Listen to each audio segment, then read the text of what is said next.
আপনি আমাকে এমন কিছু আমল শিক্ষা দেন আমি যেন ওই আমল করে জান্নাতে যেতে পারি। আল্লাহ রাসূল সাল্লাল্লাহু আলাইহি ওয়াসাল্লাম বলছেন যে তুমি 5 ওয়াক্ত সালাত আদায় করো। তারপরে বললো হাল আলাইয়া গায়রুহা, এই 5 ওয়াক্ত নামাজের বাইরে কি আমার আর কোনো নামাজ ফরজ আছে? আল্লাহ নবী বললেন লা ইল্লা আন তাতাওয়া, তবে হ্যাঁ তুমি 5 ওয়াক্তের বাইরে অন্য যত সালাত আদায় করবে সবগুলো তোমার জন্য নফল। তুমি আদায় করতে পারো, তবে ওগুলো ফরজ নয়, আদায় করলে এগুলো তোমার জন্য নফল হিসেবে গণ্য হবে।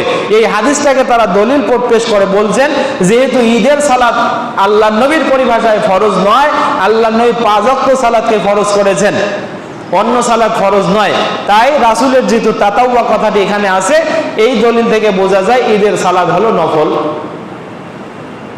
নফল আর নফল একটু ভারী হলে হয়ে যায় সুন্নাহ। নফল, নফলের ভারত তো হলো সুন্নাহ, তাই তারা বলছিল এটা সুন্নাতে মুআক্কাদা।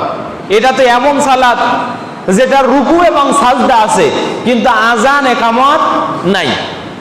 তো যে সালাতের আজান নাই একামত নাই সেই সালাত আবার ফরজ হয় কেমনে, ওনাদের প্রশ্ন। তাহলে একটা যুক্তি আর একটা হাদিস। কিন্তু প্রথম নম্বর যে ইমাম আবু হানিফা, ইমাম শাফি, মালিকি মাযহাবের ইমাম আহমদ ইবনে হাম্বল, তারপরে শাইখুল ইসলাম ইমাম ইবনে তাইমিয়া, এনারা যে দলিলগুলো আনছেন যারা ওয়াজিবের পক্ষে, তাদের দলিলের কাছে এই দলিলগুলো নিতান্তই হালকা। কথা বুঝতে পেরেছেন? তাই সহিহ ফিকহুস সুন্নাহর ভিতরে তিনি বলছেন আর রাজিহ আল আকওয়ালুল আউয়াল অথবা কাউলুল আউলা, প্রণিধানযোগ্য মত হলো প্রথম মতটি। প্রথম মতটা কি? সালাতুল ঈদ ওয়াজিবাতুন আলা কুল্লি আয়ানিন, সমাজের প্রতিটি সাবালক সুস্থ মুসলিমের উপরে ঈদের সালাত আদায় করা ওয়াজিব। এই মতটা হলো প্রণিধানযোগ্য মত। বলেন এতদিন কি জানছিলেন এটা সুন্নতে মুআক্কাদা?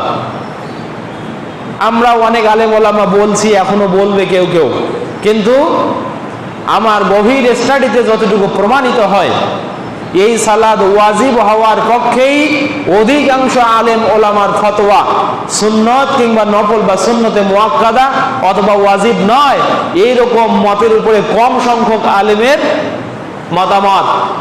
আর ওয়াজিবাতের দলিলগুলো বেশি পরিশুদ্ধ, এখানে কোরআনের দলিল আছে আবার হাদিসের দলিলও আছে। সেজন্য আমরা বিস্তর আলোচনার পরে কথা বলতে পারি ঈদের সালাত ওয়াজিব। ঈদের সালাত কি? বলেন কি? ওয়াজিব।